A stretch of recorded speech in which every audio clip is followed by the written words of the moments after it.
Hello, this is your RPG Archivist, and here we have another dungeon craft. Budget DM number 2, let's make a magic item. Same rules apply as the last one. No DMG, no monster manual, just the Player's Handbook, which I'm not even referencing that, to be honest. I'm just doing this all from the top of my head. What's the point? To show you can do some of this stuff without having to drop $50 on a book, or even looking for a free PDF online or whatever. It's just more of a mental exercise that I started with the Let's Make a Monster deal I had a while back. So, I expect this one's going to be a short one, because this is hardly making a monster. And making magic items is frankly a lot of fun. So let's say you're a dungeon master. Where do you want to start just making a magic item off the top of your head? No DMG, nothing. Just off the top of your head. Well, have some basic types of magic items. You've got your weapons, you've got your armor, wands, staves, rods, scrolls, potions, and wondrous items. Of course, weapons and armor is fairly self-explanatory. They usually have a +1, +2, whatever, and some really neat effect. Wand, staves, rods, they typically have one or two really cool abilities. I don't think charges are a thing in 5th edition. At least I haven't run into anything with charges yet. Charges basically means, let's say you got a wand. Let's say it's a wand of fireballs and it has 10 charges. That means you'd be able to cast fireball 10 times with the wand. Now here's some caveats with wands, staves, and rods. Typically only spellcasters could use these particular items. So if your party finds a wand or a staff or a rod, it's usually going to go to your wizard or your sorcerer types.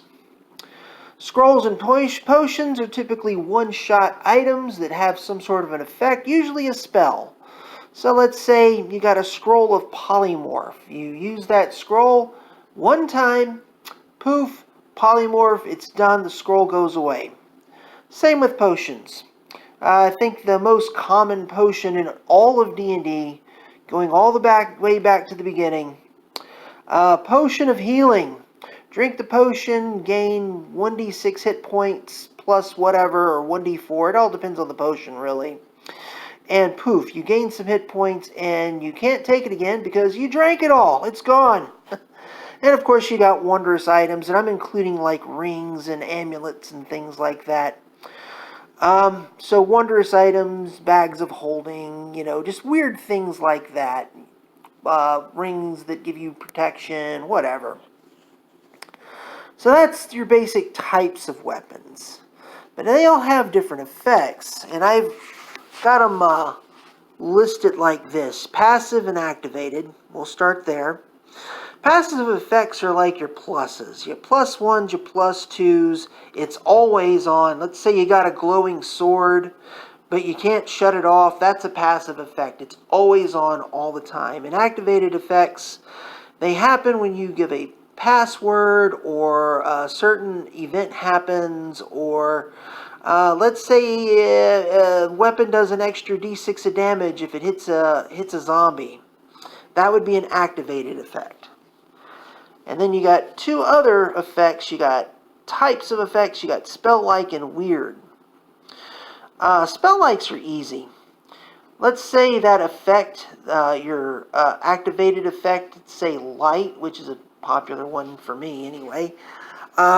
You could say, well, it's exactly like the light spell in the Player's Handbook, so it's spell-like.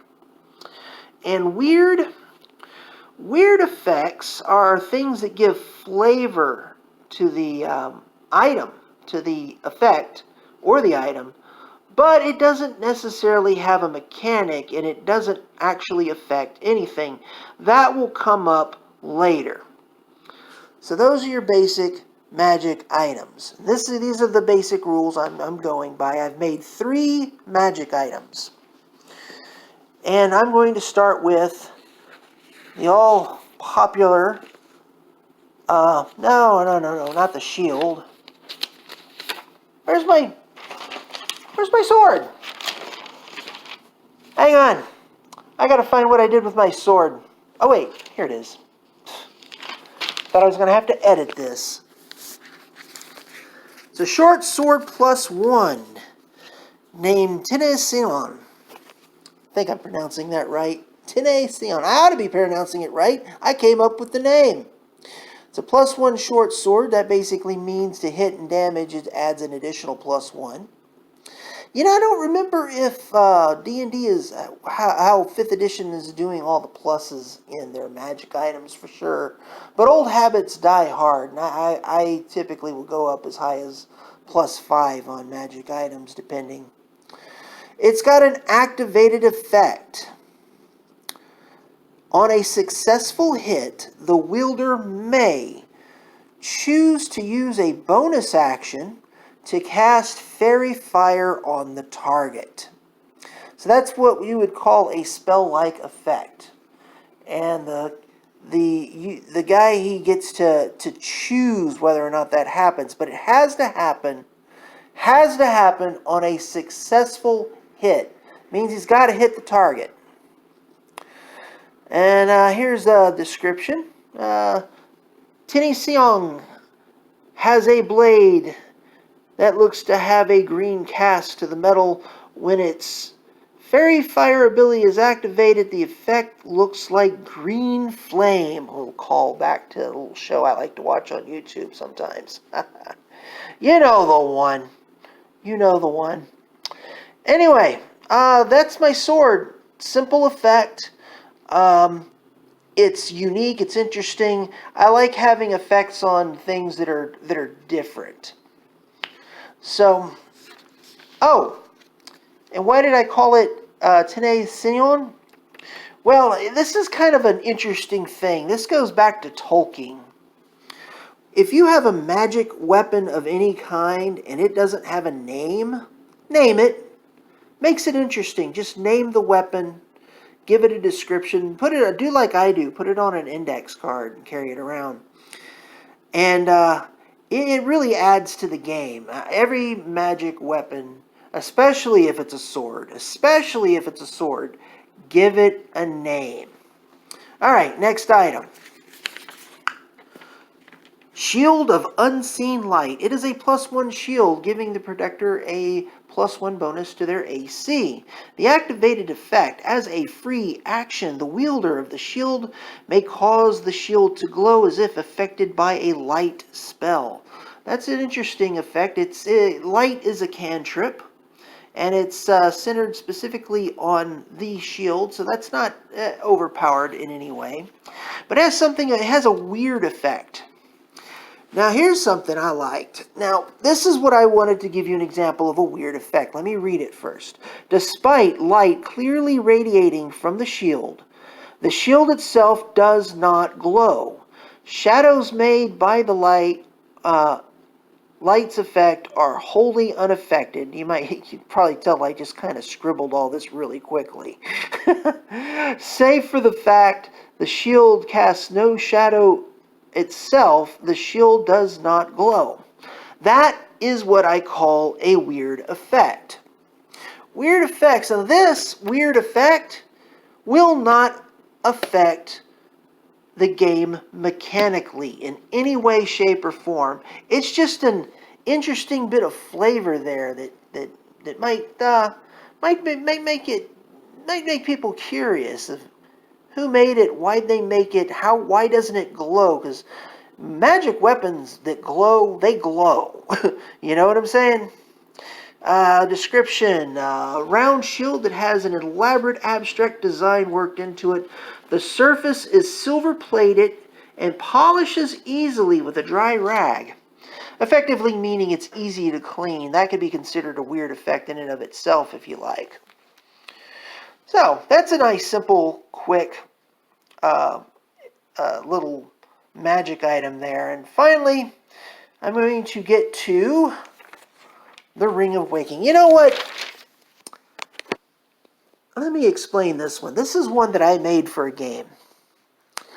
Let's say your dungeon master is foolish enough to allow you to design your own magic item. This happened with my character. He says, yeah, well, you're bringing a new character into a fairly high-powered campaign. You're going to need some magic. I said, okay. How about a ring? Oh, okay, yeah, just pick yourself a ring. Said, yeah, hey, what if this ring would cast a spell? He says, well, we don't want you to be taking over the place of, let's say, your wizards and sorcerers. Oh, no. You can only cast it once per day. And it's a cantrip to boot. A cantrip to boot. Yeah. Casts once per day under, a triggered effect. And it's a cantrip. He said, oh, well, that doesn't sound so bad. Once a day, triggered effect, it's a cantrip. Yeah, that's not very overpowered. In fact, why don't you go get yourself a sword, too? Okay, so I make my ring.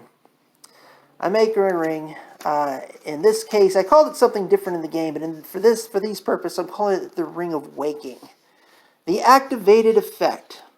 When the wearer reaches 0 hit points, the ring automatically casts Spare the Dying at the point the character must make its first death save. This effect works only once per long rest. Simple gold ring with stylized etching.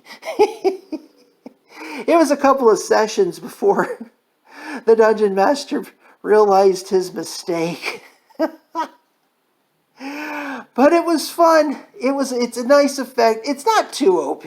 I mean, how much is it going to help me if I fall into a pit of lava? So yeah, weird effects. I don't have any weird effects on this one. It's no real.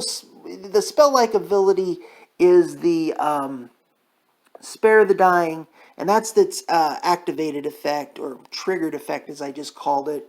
It triggers, I should have put that on the first page as one of the options. Activated effects are things that you actually activate with, say, a word or phrase or whatever.